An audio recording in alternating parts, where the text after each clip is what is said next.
ദില്ലി നിയമസഭാ തെരഞ്ഞെടുപ്പിന്റെ വോട്ടെടുപ്പ് പുരോഗമിക്കുകയാണ്. 3 മണിക്കൂർ പിന്നിടുമ്പോൾ ഭേദപ്പെട്ട പോളിംഗാണ് രേഖപ്പെടുത്തിയിരിക്കുന്നത്. വിശദാംശങ്ങളുമായി സന്തോഷ് ചേരുന്നു. സന്തോഷ്, 10 മണിവരെയുള്ള 2 മണിക്കൂറിലെ ശതമാനക്കണക്ക് 11% പോളിംഗ് നില വന്നിരിക്കുന്നതാണ് ഇപ്പോൾ ഔദ്യോഗികമായി ഇലക്ഷൻ കമ്മീഷന്റെ ഭാഗത്തു നിന്നും വരുന്നത്. അതിനുശേഷം അനൌദ്യോഗികമായ കണക്കുകൾ പരിശോധിച്ചാൽ എങ്ങനെയുണ്ട്?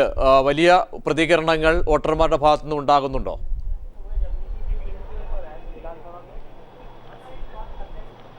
പ്രജീഷ്, നല്ല രീതിയിൽ ഇപ്പോൾ വോട്ടിംഗ് പുരോഗമിക്കുന്നുണ്ട്. ആദ്യ 1 മണിക്കൂറിൽ നടന്ന കനത്ത പോളിംഗിലേക്ക് ഇപ്പോൾ ഡൽഹി എത്തുന്നു എന്ന് തന്നെ പറയാൻ കഴിയും. 10 മണിക്ക് ശേഷം കുറച്ച് മന്ദഗതിയിലേക്ക് കാര്യങ്ങൾ മാറിയെങ്കിൽ പോലും ഇപ്പോൾ കൂടുതൽ വോട്ടർമാർ ഡൽഹിയിലെ പോളിംഗ് ബൂത്തിലേക്ക് എത്തിത്തുടങ്ങുന്നുണ്ട്. ഏകദേശം 16% കാര്യങ്ങൾ എത്തുന്നു എന്നാണ് ലഭിക്കുന്ന സൂചന. ഇതൊരു അനൌദ്യോഗിക കണക്കാണ്. അല്പസമയം മുമ്പ് തെരഞ്ഞെടുപ്പ് കമ്മീഷൻ ചെയർമാൻ HS ബ്രഹ്മ മാധ്യമങ്ങളെ കണ്ടിരുന്നു. അദ്ദേഹം ഔദ്യോഗിക കണക്ക് എന്ന രീതിയിൽ അവതരിപ്പിച്ചത് 7% ആദ്യ 1 മണിക്കൂറിൽ എന്നാണ്. പക്ഷെ അത് തെരഞ്ഞെടുപ്പ് കമ്മീഷൻ അതൊരു ശരാശരി കണക്ക് എന്ന് മാത്രമേ പറയുന്നുള്ളൂ. പക്ഷെ അതിനേക്കാൾ ഏറെ വർദ്ധിച്ചിട്ടുണ്ട്. ഇപ്പോൾ ഏകദേശം തന്നെ 2.5 മണിക്കൂർ ഏറെ പിന്നിടുന്നു. 16% അടുത്ത് കാര്യങ്ങൾ എത്തുന്നു. കാരണം പോളിംഗ് ബൂത്തുകളിലെല്ലാം നീണ്ട നിര കാണാൻ കഴിയുന്നുണ്ട്. ആം ആദ്മിയും BJPയും തമ്മിലുള്ള നേരിട്ടുള്ള മത്സരമായിരുന്നു. അതിന്റെ എല്ലാ പ്രചരണങ്ങളുടെയും തീവ്രത വ്യക്തമാക്കുന്നതാണ് ഇപ്പോൾ നടക്കുന്ന പോളിംഗ് ശതമാനം. ഏറ്റവും പ്രധാനപ്പെട്ടത് യുവാക്കൾ കൂടുതലായി പോളിംഗ് ബൂത്തിലേക്ക് എത്തുന്നു എന്നതാണ്. 40 ലക്ഷത്തിലേറെ യുവാക്കൾ ഇപ്രാവശ്യമുണ്ട്. 20 വയസ്സിനും 29 വയസ്സിനും ഇടയ്ക്കുള്ളവർ. അത്തരത്തിൽ വലിയൊരു ശതമാനം യുവാക്കൾ പോളിംഗ് ബൂത്തിലേക്ക് എത്തുന്നുണ്ട്. ആദ്യ മണിക്കൂറുകളിൽ അവരുടെ ഒരു സാന്നിധ്യമാണ് പോളിംഗ് ബൂത്തിൽ കാണാൻ കഴിയുന്നത്. പിന്നെ സ്ത്രീകളുടെ നീണ്ട ക്യൂ ആണ്. അത് പ്രധാനപ്പെട്ട ഡൽഹി മണ്ഡലത്തിലാണ് ഇത്തരത്തിൽ സ്ത്രീകളുടെ നീണ്ട ക്യൂ കാണാൻ കഴിയുന്നത്. മൊത്തം ഡൽഹിയിൽ 60 ലക്ഷമാണ് സ്ത്രീ വോട്ടർമാരുള്ളത്. 79 ലക്ഷത്തിലേറെ പുരുഷ വോട്ടർമാരുണ്ട്. ആ സ്ത്രീ വോട്ടർമാരുടെ ഒരു തിരക്ക് പ്രത്യേകിച്ച് ഡൽഹി മണ്ഡലങ്ങളിലടക്കം, അതായത് മധ്യ ഡൽഹിയിൽ കാണാൻ കഴിയുന്നുണ്ട്.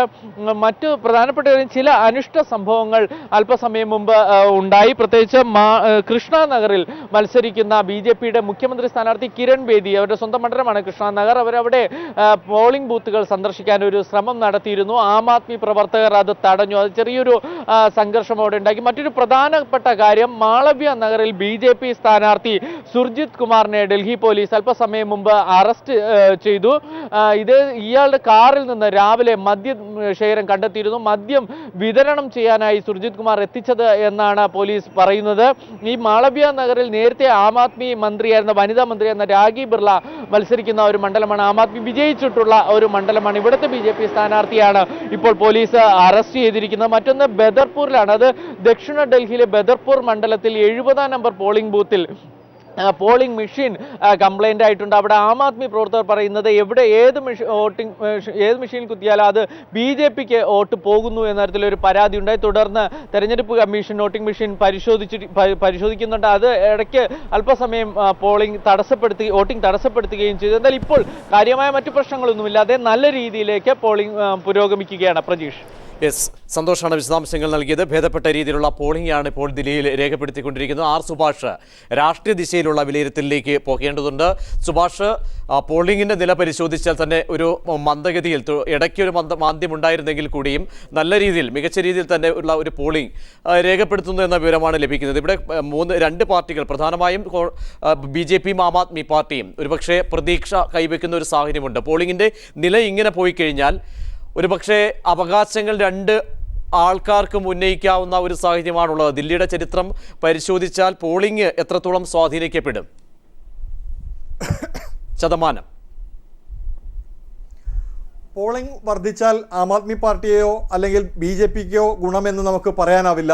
കാരണം കഴിഞ്ഞ കാലങ്ങളിലെല്ലാം കോൺഗ്രസും BJPയും തമ്മിൽ മത്സരിച്ചിരുന്ന സമയത്ത് പോളിംഗ് വർദ്ധിച്ചപ്പോൾ അത് BJPക്കായിരുന്നു അനുകൂലമായിരുന്നത്. ദില്ലി സംസ്ഥാനം രൂപീകരിക്കപ്പെട്ട ശേഷം ആദ്യമായി 1993-ൽ 62% പോളിംഗ് നടന്നിരുന്നു. സമീപകാലത്തുണ്ടായിരുന്നില്ല. കഴിഞ്ഞ തൊട്ട് മുമ്പത്തെ ഒരു വർഷം ഒഴിവാക്കിയാൽ ഏറ്റവും വലിയ പെർസെൻറ്റേജ് അതായിരുന്നു. അന്ന് BJPക്കായിരുന്നു ജയമുണ്ടായിരുന്നത്. പക്ഷേ പിന്നീട് അത് 49, 53, 57 തുടങ്ങിയ ശതമാനക്കണക്കിലേക്ക് വന്നപ്പോൾ അങ്ങനെ 3 വട്ടം അടുപ്പിച്ച് കോൺഗ്രസ് വിജയിച്ച സമയത്തൊക്കെ പോളിംഗ് ശതമാനം കുറവായിരുന്നു. എന്നാൽ കഴിഞ്ഞ തെരഞ്ഞെടുപ്പിൽ നമുക്കറിയാം ആം ആദ്മി പാർട്ടിയുടെ വരവോടുകൂടി ഉണ്ടായ ഒരു ഊർജ്ജസ്വലത, ഒരു മത്സരത്തിന് ഒരു വല്ലാത്ത തരത്തിലുള്ള പിരിമുറുക്കം വന്നതോടുകൂടിയാണ് കഴിഞ്ഞ തവണ 66% വർദ്ധിച്ചത്. 66% വർദ്ധിച്ചപ്പോഴും കോൺഗ്രസ് അടിപറിഞ്ഞു പോയി എന്നല്ലാതെ അതുകൊണ്ട് രണ്ടു കൂട്ടർക്കും ഗുണമുണ്ടായി. ആം ആദ്മി പാർട്ടിക്കും ഗുണമുണ്ടായി, അതേപോലെ തന്നെ BJPക്കും ഗുണമുണ്ടായി. അതിനുശേഷം നടന്ന പൊതു തെരഞ്ഞെടുപ്പിൽ 64% വോട്ട് പോളിംഗ് ശതമാനം ഉണ്ടായത്. അതിൽ ദില്ലിയിലെ മുഴുവൻ സീറ്റുകളും BJP നേടിയെങ്കിലും ആം ആദ്മി പാർട്ടിക്കും നേട്ടമുണ്ടായി. അവർക്ക് 4% വോട്ട് വർദ്ധിച്ചു. BJPക്ക് 3% മാത്രം വോട്ട് വർദ്ധിക്കുകയും മുഴുവൻ സീറ്റ് കിട്ടുകയും ചെയ്തപ്പോഴും ആം ആദ്മി പാർട്ടിക്ക് 4% വോട്ട് വർദ്ധിച്ചു. അതുകൊണ്ട് തന്നെ ഇത് കൂടുമ്പോൾ, പോളിംഗ് ശതമാനം കൂടുമ്പോൾ അത് ഈ രണ്ടു കൂട്ടർക്കും ഗുണപ്രദമാകാനുള്ള സാധ്യതയാണുള്ളത്. എന്തായാലും കോൺഗ്രസിന് അത് ഗുണപ്രദമാവില്ല, മറിച്ച് ഗുണപ്രദമാവുക ആം ആദ്മി പാർട്ടിക്കും BJPക്കും തന്നെയാണ്. സാധാരണഗതിയിലുള്ള ആളുകൾ, അതായത് സർക്കാർ ഉദ്യോഗസ്ഥർ, താഴെത്തട്ടിലുള്ള സർക്കാർ ഉദ്യോഗസ്ഥർ, റിക്ഷ വലിക്കുന്നവർ, സ്ലമ്മുകളിൽ താമസിക്കുന്നവർ ഒക്കെ സ്ഥിരമായി വോട്ട് ചെയ്യാറുണ്ട്.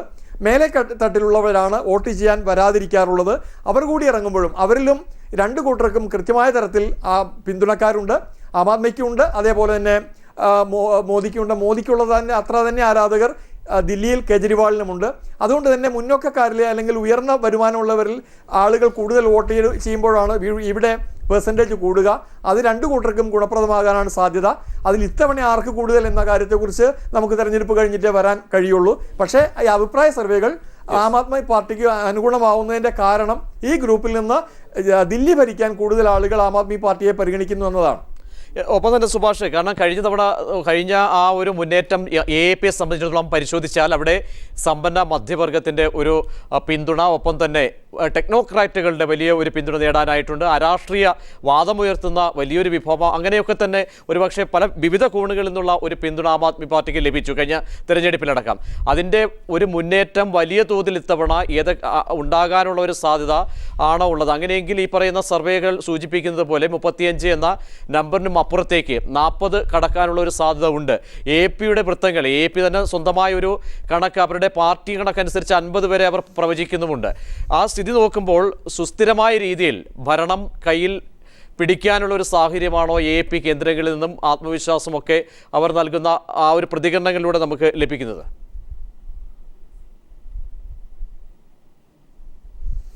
തീർച്ചയായും ആം ആദ്മി പാർട്ടിയുടെ ആത്മവിശ്വാസം അതിരുകടന്നതാണ് എന്ന് നമുക്ക് പറയാൻ കഴിയില്ല. കഴിഞ്ഞ വർഷം ഉണ്ടായിരുന്ന അനുകൂല ഘടകങ്ങളെക്കാൾ മറിച്ച് വലിയ അനുകൂല ഘടകങ്ങൾ ഇത്തവണ ഉണ്ട് എന്നുള്ളതാണ് ഏറ്റവും പ്രധാനമായി ഉണ്ടായിരുന്നത്. BJP തുടക്കം മുതൽ കാട്ടിയ തെറ്റുകൾ അല്ലെങ്കിൽ അവരുടെ തന്ത്രപരമായ പാളിച്ചകൾ ഇത്തവണ ആം ആദ്മി പാർട്ടിക്ക് അനുകൂലമായി വരുന്നുണ്ട്. അതേപോലെ തന്നെ ആം ആദ്മി പാർട്ടി മാത്രമാണ് BJPക്കെതിരെ വിശ്വസിക്കാവുന്ന ഒരു പാർട്ടി, അല്ലെങ്കിൽ അവരെ എതിർക്കാൻ കെൽപ്പുള്ളൊരു പാർട്ടി എന്ന ചിന്ത മതന്യൂനപക്ഷങ്ങളിൽ ധാരാളമായി വേരൂന്നിയിട്ടുണ്ട്. കഴിഞ്ഞ തവണയൊക്കെ മുസ്ലിങ്ങൾ കഴിഞ്ഞ തെരഞ്ഞെടുപ്പിൽ ഇരു കൂട്ടർക്കും വോട്ട് ചെയ്തിരുന്നു. എന്നാൽ ആ മുസ്ലിങ്ങൾ വലിയൊരു ഭാഗം, ഏതാണ്ട് 44% മുസ്ലിം വോട്ടുകൾ കഴിഞ്ഞ തവണ പൊതു തെരഞ്ഞെടുപ്പിൽ ആം ആദ്മി പാർട്ടിക്ക് കൂടിയെന്നാണ് ഇത് സംബന്ധിച്ച പഠനങ്ങൾ കാണുന്നത്. അതായത് കോൺഗ്രസിനെ അവർ പൂർണ്ണമായും കൈവിട്ടു. ഏതാണ്ട് 12 മുതൽ 13% വരെയുള്ള മുസ്ലിങ്ങൾ ഇത്തവണ ഒറ്റക്കെട്ടായി ആം ആദ്മി പാർട്ടിക്ക് പിന്നിൽ അണിനിരക്കുമെന്ന കാര്യം ഉറപ്പാണ്. അതൊരു വലിയ ചേഞ്ച് തന്നെയാണ്. അതേപോലെ തന്നെ മുമ്പ് വോട്ട് ചെയ്തിരുന്ന, അതായത് ചേരി പ്രദേശത്ത് താമസിക്കുന്നവർ, അനധികൃത കോളനിക്കാർ, ഓട്ടോറിക്ഷ ഓടിക്കുന്നവർ, റിക്ഷ വലിക്കുന്നവർ, വളരെ പാവപ്പെട്ട ആളുകൾക്കിടയിൽ വലിയ റൂട്ടുണ്ടാക്കാൻ ആം ആദ്മി പാർട്ടിക്ക് കഴിഞ്ഞിട്ടുണ്ട്. ആ ഒരു പിന്തുണ തുടർന്നുകൊണ്ടേയിരിക്കുമ്പോൾ അതിന് പിറകെ വരുന്ന വോട്ടുകൾ ആണ് ഇപ്പോൾ ഈ തരത്തിൽ മുസ്ലിങ്ങളുടേത് കിട്ടും എന്ന് പറയുന്നത്. അതിനോടൊപ്പം തന്നെ കോൺഗ്രസിലെ ഒരു വിഭാഗത്തിൻ്റെ വോട്ടും ആം ആദ്മി പാർട്ടിക്ക് കിട്ടാനുള്ള സാധ്യതയുണ്ട്. ഒരു തരത്തിലും കോൺഗ്രസ് ജയിക്കില്ല എന്ന് തോന്നുമ്പോൾ അവിടെ BJPക്ക് അനുകൂലമായി വോട്ട് ചെയ്യുന്ന ഒരവസ്ഥ പല മണ്ഡലങ്ങളിലും ഉണ്ടായേക്കാം. അങ്ങനെ വരുമ്പോൾ വളരെ വ്യക്തമായ തരത്തിലുള്ള ഒരു മുന്നേറ്റം ഉണ്ടാക്കാനാവുമെന്ന പ്രതീക്ഷയിലാണ്. ഒപ്പം തന്നെ അവസാനമായി സുഭാഷ്, ഇവിടെ എന്തായാലും പൂർണ്ണമായ ഒരു പതനത്തിലേക്ക് അത് ഉറപ്പിച്ചു കഴിഞ്ഞു കോൺഗ്രസ്. അതിന്റെ അങ്ങനെയുള്ള ഒരു പ്രതികരണം തന്നെയാണ് ആ രീതിയിൽ അജയ് മാക്കൻ ഉൾപ്പെടെയുള്ളവർ നടത്തുന്നതും. ഇനിയുള്ള നീക്കം എന്താണ് കോൺഗ്രസിനെ സംബന്ധിച്ച്? കാരണം അടിയറവ് പറയുന്ന ഒരു ഘട്ടത്തിൽ, കാരണം വലിയൊരു പ്രതീക്ഷയൊന്നും അവർക്കില്ല. 5 or 6 കിട്ടിയാൽ തന്നെ വലിയ കാര്യം എന്ന നിലയിൽ അവർ പ്രതികരണങ്ങൾ നടത്തുകയും ചെയ്യുന്നു. അങ്ങനെയെങ്കിൽ പുതിയ നീക്കം എന്തായിരിക്കും കോൺഗ്രസിന്റെ അനുമാനിക്കേണ്ടത്?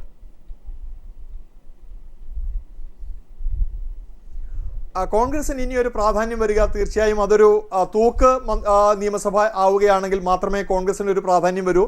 ഇവരുടെ പോരാട്ടം ഇഞ്ചോടിഞ്ച് നിൽക്കുകയും ഇവർക്ക് കിട്ടുന്ന 5 or 6 സീറ്റാണെങ്കിൽ പോലും അത് നിർണായകമാവുകയും ചെയ്യുന്ന കഴിഞ്ഞ തവണത്തെ പോലെയൊക്കെ ഉള്ള ഒരു അന്തരീക്ഷം വരികയാണെങ്കിൽ മാത്രമേ ദില്ലി തെരഞ്ഞെടുപ്പിൽ ഇനി കോൺഗ്രസിന് പ്രസക്തിയുള്ളൂ.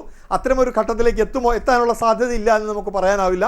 അത്തരമൊരു ഘട്ടം വന്നാലും ഞങ്ങൾ ആം ആദ്മി പാർട്ടിയെ പിന്തുണയ്ക്കില്ല എന്ന് ഇപ്പോൾ കോൺഗ്രസ് പറയുന്നുണ്ട്. പക്ഷേ നാളെ കോൺഗ്രസ് അത് പറയാൻ സാധ്യതയില്ല. കാരണം അതുമാത്രമാണ് കോൺഗ്രസിൻ്റെ മുമ്പിലുള്ളത്. അങ്ങനെ ഒരു ഘട്ടം വന്നാൽ സാധ്യതയുള്ള ആം ആദ്മി പാർട്ടിക്ക് നിരുപാധികമായ പിന്തുണ പ്രഖ്യാപിച്ചുകൊണ്ട് അവർ മാറി നിൽക്കുക എന്നത് മാത്രമേ ഉള്ളൂ. കഴിഞ്ഞ തവണത്തെ പോലെ കോൺഗ്രസ് അല്ല ഇപ്പോൾ ആം ആദ്മി പാർട്ടിയുടെ മുഖ്യശത്രു, ഇപ്പോൾ അത് BJP ആണ്. അതുകൊണ്ട് തന്നെ കോൺഗ്രസിന് പിന്തുണയ്ക്കുന്നതിൽ അത്രയും മനസ്താപം ഉണ്ടാവേണ്ട കാര്യവുമില്ല. പക്ഷേ ഒരു തെരഞ്ഞെടുപ്പ് നടന്നുകൊണ്ടിരിക്കുമ്പോൾ ഇത്തരമൊരു പിന്തുണ പ്രഖ്യാപിക്കാൻ കഴിയില്ല എന്നുള്ളത് കൊണ്ടാണ് കോൺഗ്രസ് അത് പറയുന്നത്. എന്തായാലും ഒരു തൂക്ക് സഭ വരികയും കോൺഗ്രസിൻ്റെ പിന്തുണ കൊണ്ട് ആം ആദ്മി പാർട്ടിക്ക് രക്ഷപ്പെടാൻ പറ്റുകയും പറ്റുന്നൊരു സാഹചര്യം വന്നാൽ തീർച്ചയായും കോൺഗ്രസ് ആ നിലപാടായിരിക്കും സ്വീകരിക്കുക. കാരണം അവർക്ക് വരാൻ പോകുന്ന, ഞാൻ നേരത്തെ പറഞ്ഞതുപോലെ ബീഹാർ, അതേപോലെ തന്നെ UP അടക്കമുള്ള വലിയ തെരഞ്ഞെടുപ്പുകൾ വരാൻ പോകുന്നു. അതിനേക്കാളൊക്കെ അപ്പുറത്ത് നരേന്ദ്രമോദി തരംഗമില്ലാതായി എന്ന കാര്യം വ്യക്തമാക്കാൻ അവർക്ക് അതുമാത്രമായിരിക്കും മുന്നിലുള്ള ഏക വഴി.